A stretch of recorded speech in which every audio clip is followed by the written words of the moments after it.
Chère population de Tiasalé, chers Ivoiriens, je voudrais commencer cette prise de parole publique sur la situation qui prévaut à Tiasalé par une citation du président de la République, le président Alassane Ouattara. Il a dit, et je cite, « Pour vivre en paix, il faudrait que tout le monde soit respecté, y compris les lois. » À Tiasalé, cependant, en République de Côte d'Ivoire, le préfet du département, le préfet Bakaba Koné, piétine les lois depuis des mois, sans que personne ne le sanctionne.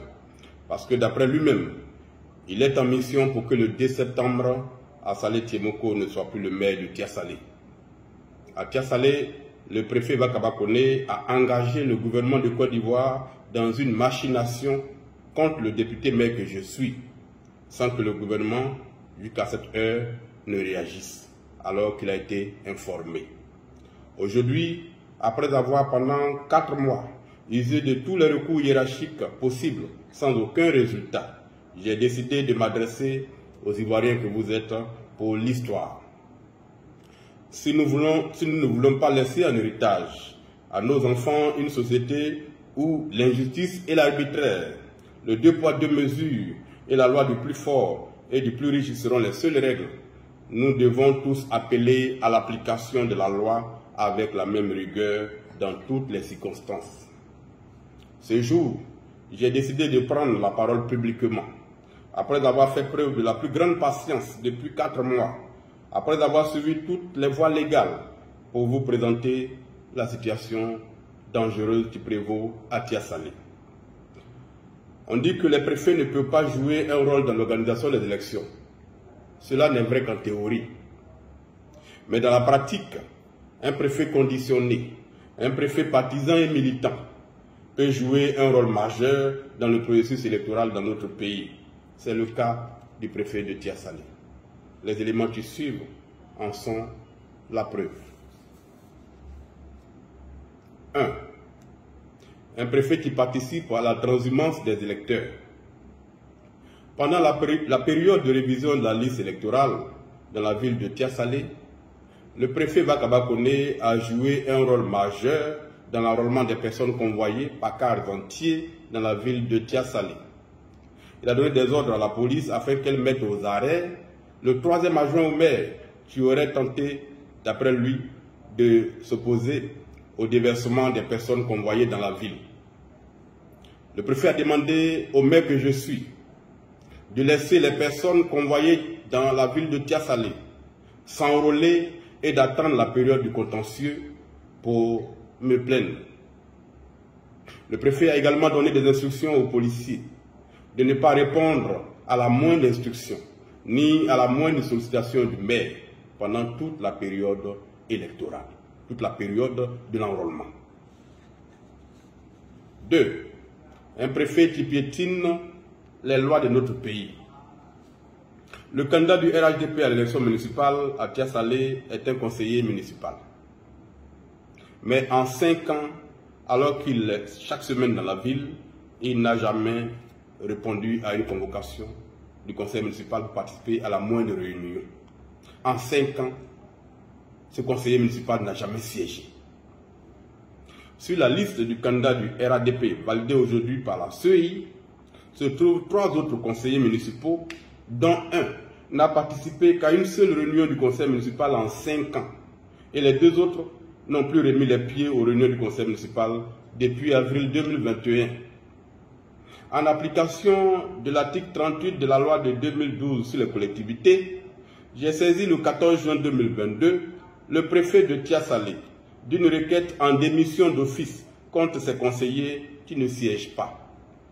Selon cet article 38, le préfet avait l'obligation d'entendre les conseillers sur les motifs de leurs absences et de transmettre au ministre de l'Intérieur un rapport motivé afin que le ministre prenne un arrêté pour les démettre.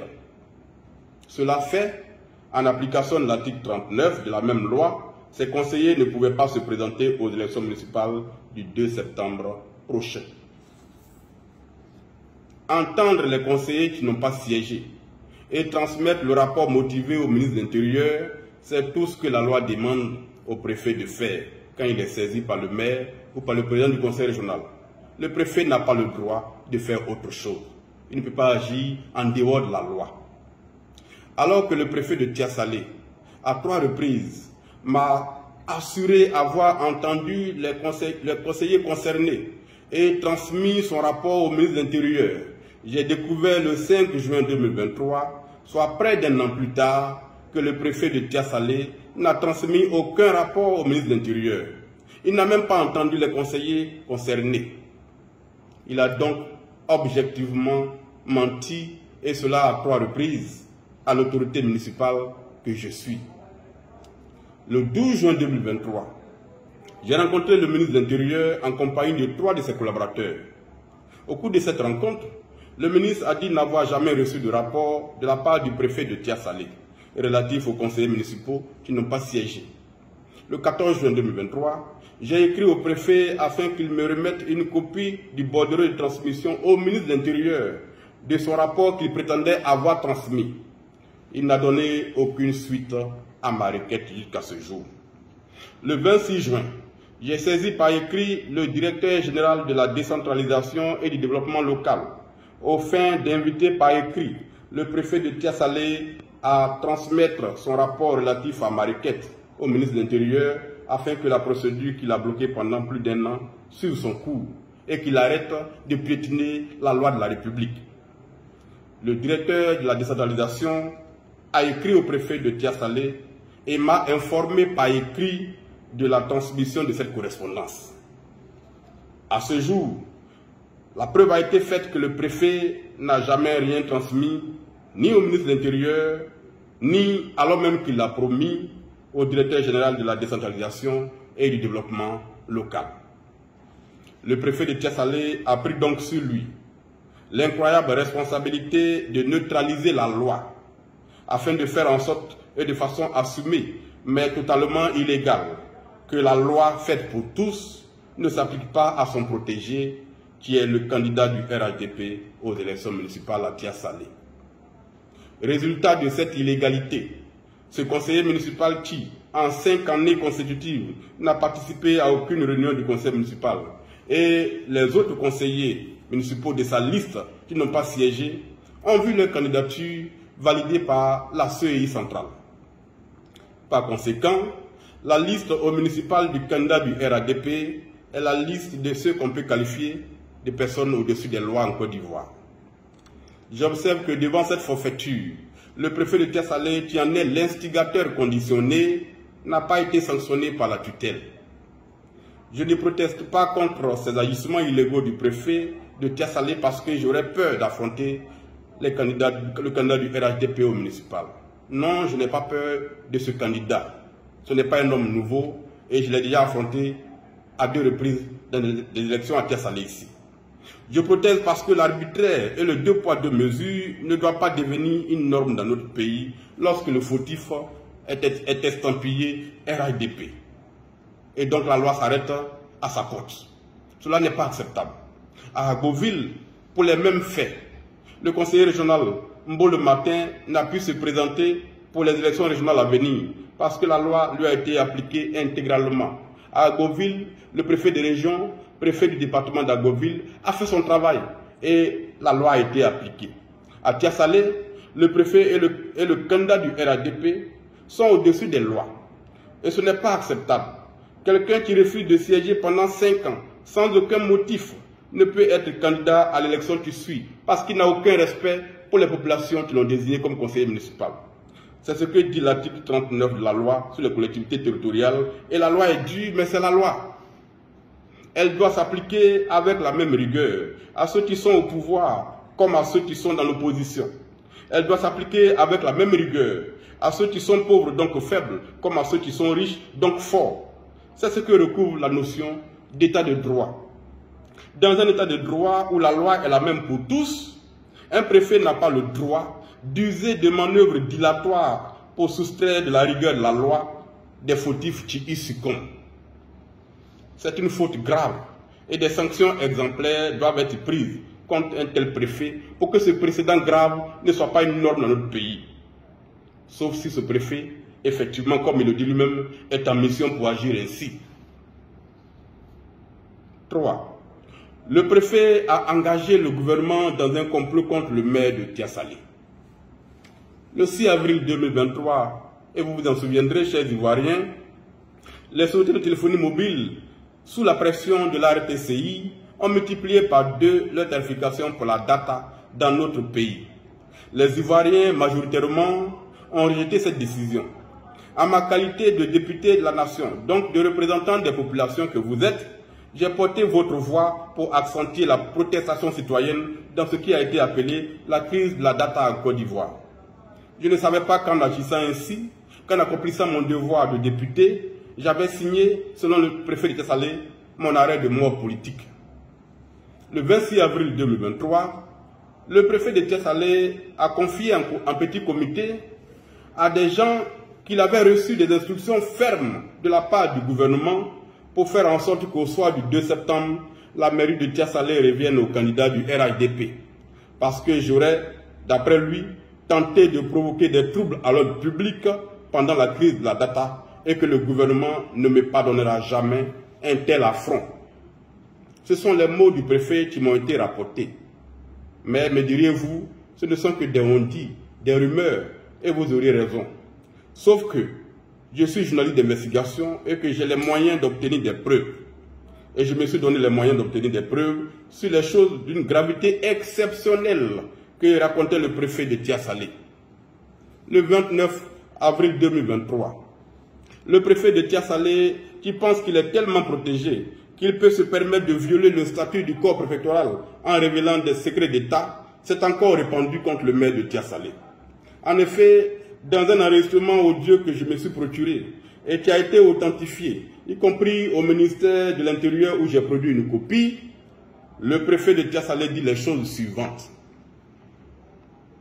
Il se demande où le maire de Tiassalé, qu'il appelle l'autre qui fait beaucoup de tapage, va trouver l'argent pour faire campagne et battre les gens du RHDP. C'est le préfet qui se pose cette question dans cet audio.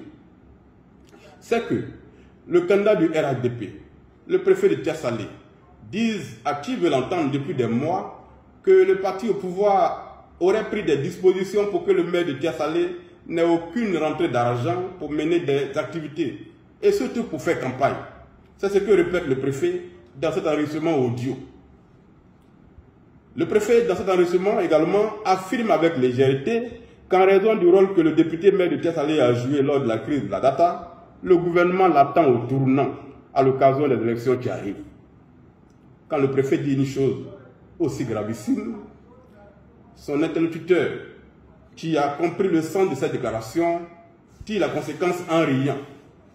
Donc ils vont forcer pour l'enlever.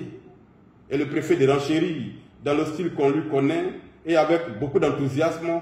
Ah non, le candidat du RHDP se prépare activement. Moi-même, je lui ai dit de construire un bureau annexe à la préfecture. Il dit que ça doit finir en 3 mois. Or déjà en 1 mois, c'est presque fini. Il ne joue pas, hein. Il dit ce qu'ils vont leur montrer lors de la campagne, ça ne sera pas du jeu. Ce sont là les paroles d'un préfet qui représente le chef de l'État dans un département. Selon donc le préfet, le gouvernement attend au tournant le 2 septembre le député maire de Tiassalé et c'est pour cela que le candidat du RHDP qui est informé de ce projet se prépare activement à occuper la mairie. D'ailleurs, ce candidat lui-même, dans la ville de Tiassalé, depuis plusieurs semaines, déclare publiquement qu'il est le nouveau maire de Tiassalé. Des vidéos disponibles dont j'ai envoyé copie au secrétaire exécutif du RHDP existent qui confirment ce qui précède. Le candidat du RHDP n'est donc pas un simple candidat. Il est déjà le maire de Tiassalé. 4. Le préfet de Tiassalé donne des ordres à la gendarmerie contre le député maire de Tiassalé. Le 10 juin 2023, alors même que j'étais en voyage et que par conséquent je n'étais pas dans la ville de Tiassalé, le préfet a fait courir une rumeur dans la ville selon laquelle le maire et ses équipes s'apprêtaient à attaquer les locaux de la CEI à Tiassalé. Cette rumeur disait que selon le préfet, ce serait la vice-présidente de la CEI en charge de la région de la Yébé-Tiassa qui aurait donné cette alerte, cette information. Informé de cette situation grâce à un conseiller de quartier, J'ai alors appelé au téléphone la vice-présidente en question, laquelle a nié avoir donné pareille information au préfet de Tia-Salé. Quelque temps plus tard, je me suis procuré un enregistrement audio dans lequel le préfet de Tia-Salé donne un ordre sans équivoque au commandant de la compagnie de gendarmerie de Tia-Salé. Que dit en substance le préfet dans cet enregistrement? Le préfet demande au commandant de compagnie de désigner toutes affaires cessantes des policiers et des gendarmes pour aller sécuriser les locaux de la CEI au motif, et je cite, que Assalé veut créer le désordre. Comment un préfet peut-il donner de tels ordres aux forces de l'ordre contre le maire d'une ville alors qu'il n'a aucun élément qui lui permette de dire que le maire a conçu un tel projet et qui plus est, alors même que le maire est absent de la ville? En agissant ainsi qu'il l'a fait le 10 juin, le préfet de Tia-Salé a mis gravement ma sécurité et ma vie en danger. J'ai transmis cet audio au commandement supérieur de la gendarmerie et au ministère de l'Intérieur. Cet agissement du préfet est exactement un avant-goût, un signe avant-coureur du rôle qu'il jouera le 2 septembre quand il donnera des ordres illégaux aux forces de l'ordre contre mes équipes afin de favoriser les gens du RADP comme il l'a fait pendant la révision de la liste électorale. Le plan que le préfet entend mettre en œuvre le 2 septembre, je le connais déjà. J'en ai vu les couleurs pendant la révision de la liste électorale, à l'occasion de laquelle il a fait preuve d'un zèle et d'un activisme militant qui ont choqué tous les observateurs à Tia-Salé. 5. Le préfet de Tia-Salé traite le député maire de Tokar, qui n'est plus lucide et qui a compris qu'il a perdu les élections. Oui, vous avez bien entendu, le préfet traite le député maire de Tia-Salé de Tokar, qui a déjà perdu les élections. Dans 2 autres enregistrements audio que je me suis procuré, et oui, le préfet de Tia-Salé, après avoir traité le député maire de la ville que je suis, de Tokar, qui n'est plus lucide, conclut que je n'irai plus aux élections parce que j'ai compris que j'ai déjà perdu. À l'écouter, on en déduit que, ayant la police des élections, il a même déjà rédigé son rapport du 2 septembre, car il dit que si je perds les élections, je dirais qu'il y a eu de la transhumance, des fraudes et que, par conséquent, j'ai préparé la mentalité des populations à refuser ma défaite inéluctable, donc à s'aimer des troupes dans la ville de Tia-Salé. En possession de tous ces éléments de preuve sur le comportement gravissime du préfet, j'ai saisi le ministère de l'Intérieur pour la 2e fois le 12 juin 2023. 6. Au ministère de l'Intérieur, le 5 mai 2023, pour la première fois, j'ai adressé un courrier au ministre de l'Intérieur dans lequel j'ai demandé que le préfet de Tia-Salé, pour avoir violé toutes les obligations de sa charge, contenues dans le statut du corps préfectoral, soit relevé de ses fonctions, ainsi que cela a été fait pour la sous-préfète de Maples, à qui il a été reproché des choses 50 fois moins graves que ce qu'a fait le préfet de Tia-Salé. Pourtant, en 48 heures, ce sous-préfet a été licencié, a été suspendu. À la suite de ce courrier du 5 mai, puis celui du 12 juin, j'ai transféré au ministère de l'Intérieur tous les enregistrements audio, plus des preuves écrites de ce que le préfet de Tia-Salé est devenu le directeur de campagne officiel du candidat du RADP et donc est devenu mon premier adversaire politique puisqu'il représente l'État de Côte d'Ivoire dans la ville de Tia-Salé. Le 12 juin, le ministre de l'Intérieur, le général Wagondo Diomandé, que je voudrais remercier au passage pour l'écoute qu'il m'a accordée, m'a reçu à son cabinet en présence du directeur de cabinet, du directeur général de l'administration du territoire et du directeur de cabinet adjoint. Après avoir exposé l'ensemble des griefs documentés que j'avais contre le préfet de Tia-Salé, que j'ai qualifié de premier responsable, premier adversaire politique du maire de Tia-Salé, j'ai demandé au ministre de l'Intérieur de retirer de la ville de Tia-Salé ce préfet militant qui est maintenu à la préfecture de Tia-Salé alors qu'il est atteint par l'âge de la retraite depuis décembre 2021. Autrement, il serait à la base des violences qui pourraient survenir pour la première fois à Tia-Salé pendant les élections du 2 septembre 2023. Oui, le préfet est à la retraite depuis 2 ans, mais comme il le dit lui-même, il est maintenu parce qu'il a une mission qui termine le 2 septembre 2023, c'est-à-dire provoquer la chute du maire de Tia-Salé. Le ministre de l'Intérieur, après mon exposé, et après avoir précisé qu'il avait écouté toutes les audios que j'avais remises au ministère, a donné la parole successivement à ces 3 collaborateurs qui sont tous des préfets hors grade. Les 3 collaborateurs ont tous déclaré que si les faits développés par moi sont avérés, il y a bel et bien faute, mais tous s'en sont remis à la sagesse du ministre pour prendre la décision qui s'imposait. Le ministre de l'Intérieur, à la suite de ses collaborateurs, a reconnu la délicatesse de l'affaire. Il a demandé que le préfet soit convoqué pour être entendu et mis en face de ces déclarations graves contenues dans les enregistrements produits par mes soins. Le ministre m'a remercié pour ma démarche républicaine qui a permis d'éviter un scandale en ne mettant pas sur la place publique les audios dans lesquels un préfet engage la responsabilité du gouvernement dans un complot contre un élu de la nation. Effectivement, 24 heures après cette rencontre, le préfet a été convoqué et entendu au ministère de l'Intérieur. J'ai cependant et malheureusement noté qu'après cette audition, le préfet n'a subi aucune sanction. Pourquoi? Je n'en sais rien.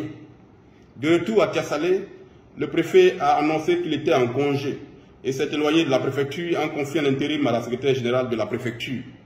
Aujourd'hui, j'ai compris que ce prétendu congé n'était qu'une manœuvre orchestrée pour gagner du temps.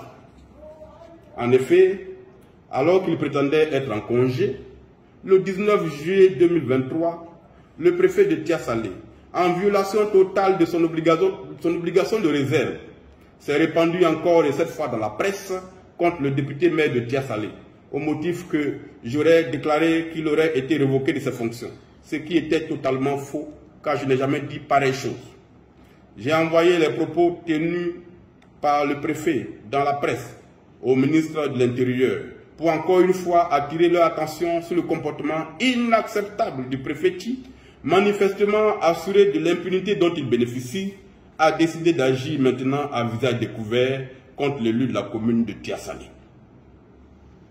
Le vendredi 21 et le samedi 22 juillet, j'ai reçu à Tiassalé une mission de médiation envoyée par le ministère de l'Intérieur, mission conduite par le préfet Ograd Dakouri, conseiller spécial du ministre de l'Intérieur.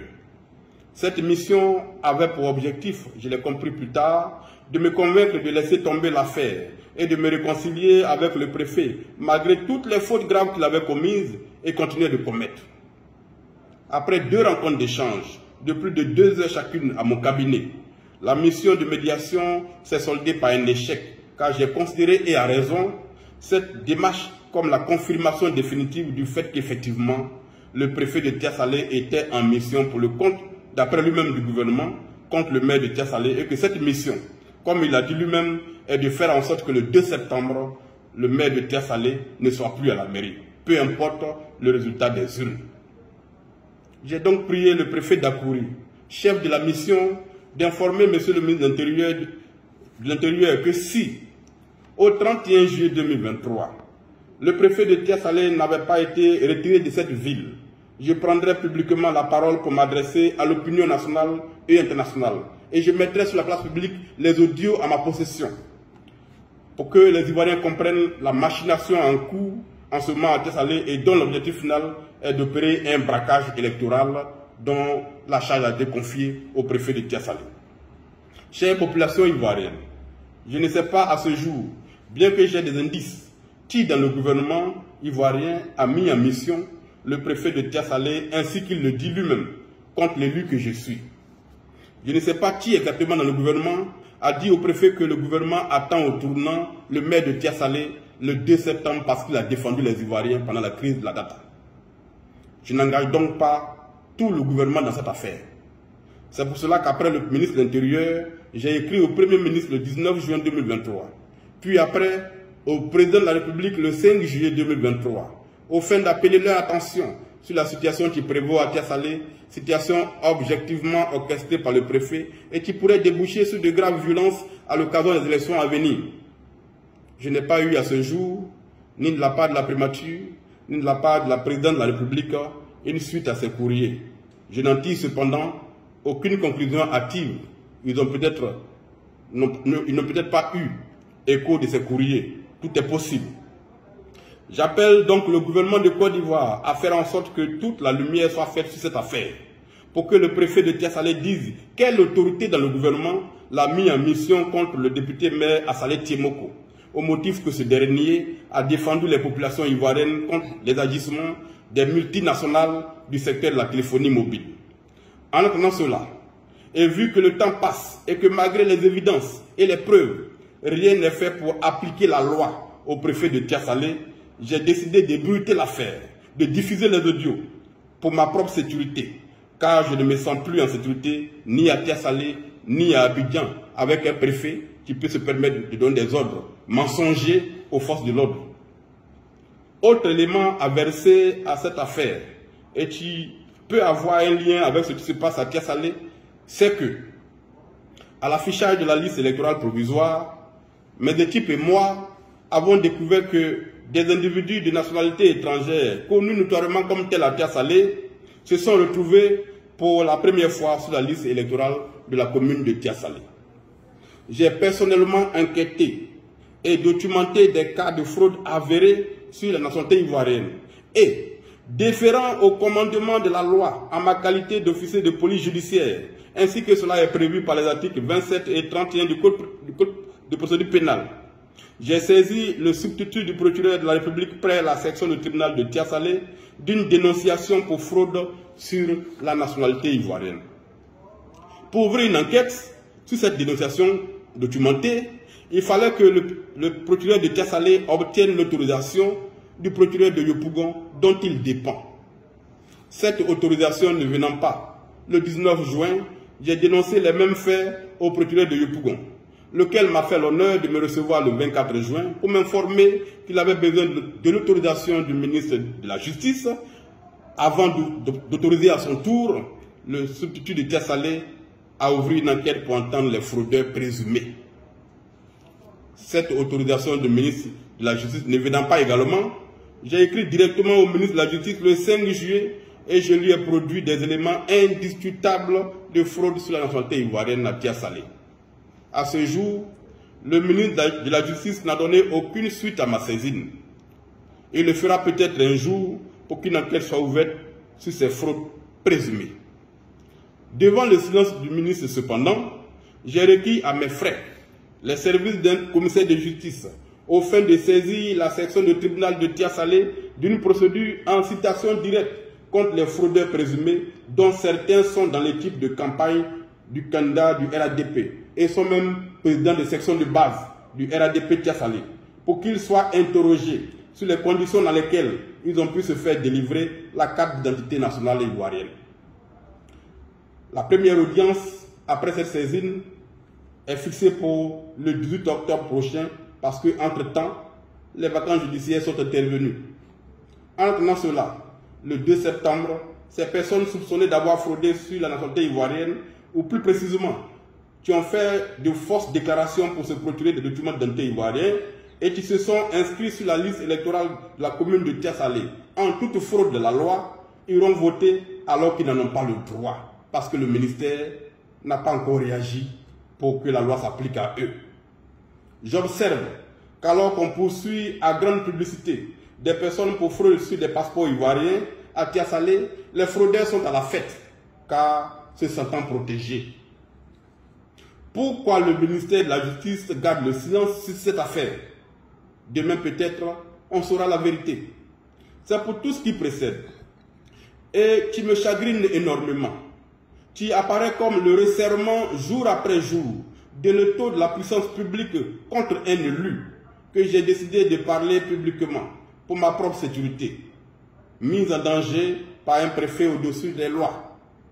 Chers Ivoiriens, chère population de Tia-Salé, voilà pour les faits. Mais cette prise de parole devient longue et il me faut la conclure. Le 31 juillet, en prélude à cette prise de parole, j'ai organisé une série de rencontres à Tia-Salé. J'ai reçu et informé les chefs des villages de la commune de tout ce qui précède. J'ai reçu et informé les conseillers municipaux de cette situation. J'ai reçu et informé les chefs de communauté de Tia-Salé de ce complot en cours d'exécution et dont le préfet est le maître d'ouvrage. J'ai reçu et informé les membres de l'association des pasteurs évangéliques de Tia-Salé de la guerre menée contre un élu pour avoir défendu les Ivoiriens. J'ai échangé également dans la soirée du 31 juillet avec les imams et le curé de l'église catholique de Tia Salé. Conclusion.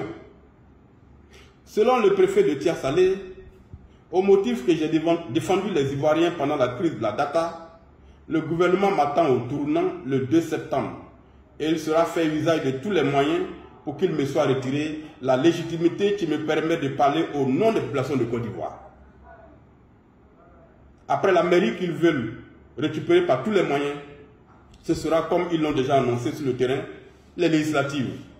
Aujourd'hui à Tia Salé, sous la protection du préfet qui harcèle les forces de l'ordre par des coups de fil incessants, le candidat du RADP se permet tout. Il dit qu'il est le nouveau maire en exercice de la ville et il le dit publiquement au cours des cérémonies. Il tente de corrompre mes collaborateurs en leur proposant de l'argent, en leur promettant des promotions dans l'administration. Je l'ai même interpellé par écrit de cette façon de faire. Il a envahi la ville avec des pancartes de campagne, distribué des t-shirts de campagne marqués élections municipales 2023 et déjà portés par les militants du RADP à Tia Salé. Ces équipes parcourent les domiciles dans la ville pour y récupérer, y compris par la menace, les cartes d'électeurs et les cartes d'identité de nombreuses populations, tant dans la ville que dans les villages. Tout cela se passe sous les yeux du préfet, qui cautionne tout, puisqu'il est le maître d'ouvrage de l'opération dégagée à Salé Tchemoko par tous les moyens le 2 septembre. La CEI de Tia Salé est désormais dirigée par un collaborateur du candidat du RADP, ex-président de l'association des enseignants RADP de Tia Salé. Pendant la période de la révision de la liste électorale, alors que ce président militant remettait chaque soir les statistiques des personnes enrôlées au candidat du RADP, jamais il n'a accepté de remettre copie de ces statistiques au maire de la ville. J'ai été voir le préfet à son cabinet pour lui exposer cette situation. Le préfet n'a donné aucune suite et je n'ai eu aucune statistique de l'enrôlement jusqu'à la fin du processus. Le 23 janvier 2023, j'ai saisi le président de la commission électorale indépendante à Abidjan de cette flagrante collusion entre le bureau de la CEI Tia Salé et le candidat du RADP. Cette collusion entre les deux entités a permis le recrutement à 100% de militants du RADP pour la révision de la liste électorale. Tous les jeunes non marqués RADP qui ont déposé leur candidature n'ont pas été retenus. C'est exactement ce qui va se passer, ce qui va se faire encore le 2 septembre pour la désignation des responsables des bureaux de vote, qui seront essentiellement, et sauf miracle, des enseignants estampillés RADP, comme c'est le cas ici à Tia Salé. Chère population de Tia Salé, chers Ivoiriens, les questions qui se dégagent de tout ce qui précède sont les suivantes. 1. Est-ce que je devrais aller à cette élection en sachant que la décision a été prise par le gouvernement selon le préfet pour que je ne sois plus le maire de Tia Salé le 2 septembre? 2. Devrais-je aller à cette élection en sachant que mon adversaire n'est pas le candidat du RADP, mais selon le préfet, tout le gouvernement qui m'attend au tournant? 3. Devrais-je aller à cette élection dans une ville avec un préfet qui n'hésite pas à mettre en danger ma vie et ma sécurité en donnant des ordres mensongers aux forces de l'ordre? 4. Devrais-je aller à cette élection en sachant que le préfet a déjà rédigé son rapport du 2 septembre en disant déjà que j'ai préparé les mentalités des populations à refuser ma défaite et que je serai par conséquent responsable des violences qu'ils vont eux-mêmes orchestrer? Chers Ivoiriens, chère population de Tia Salé, ma réponse à ces questions inquiétantes est la suivante. Oui, j'irai à cette élection. Oui, j'irai à cette élection. Peu importe ce qui va se passer le 2 septembre. Et cela pour une seule raison. Je me suis engagé en politique pour servir la cause du peuple, pour défendre le sort du peuple, pour lutter contre l'arbitraire et l'injustice. Je fais cela depuis l'université, depuis 2007, et je ne vais pas changer. C'est toute ma vie qui est là, ainsi résumée. Selon le préfet, c'est parce que j'ai défendu les Ivoiriens malmenés par une décision appauvrissante qu'ils ont décidé de me punir, de me chasser de la mairie. J'en prends acte et je m'en vais vous poser cette question. Existe-t-il un meilleur hommage qu'on puisse rendre à un élu que de le mettre à mort politique entre guillemets parce qu'il a défendu son peuple. J'irai à cette élection parce que, victoire ou pas, ma carrière politique ne s'arrêtera pas le 2 septembre. Et je me battrai avec tous les moyens à ma disposition parce que je respecte les lois et je pense que je peux gagner dans les urnes, sauf si le complot se met en œuvre. Ils ne réussiront donc pas à me briser. J'appelle les populations de Tia-Salé au calme et à se mobiliser pour aller exprimer le 2 septembre leur choix souverain dans les urnes. J'appelle le secrétaire général de la FESI, M. Alain Sinclair, à tenir éloigné son organisation des élections de Tia-Salé. Je l'appelle précisément à interpeller le secrétaire de la FESI au campus d'Abobo, à renoncer à la mission qui lui a été confiée pour le 2 septembre et pour laquelle il a déjà séjourné à plusieurs reprises dans la ville de Tia-Salé, aux côtés des gens du RADP. J'appelle toutes les personnes qui n'ont aucun intérêt à Tia-Salé et qui cependant ont été convoyées pour s'enrôler à Tia-Salé, à rester chez elles le 2 septembre 2023.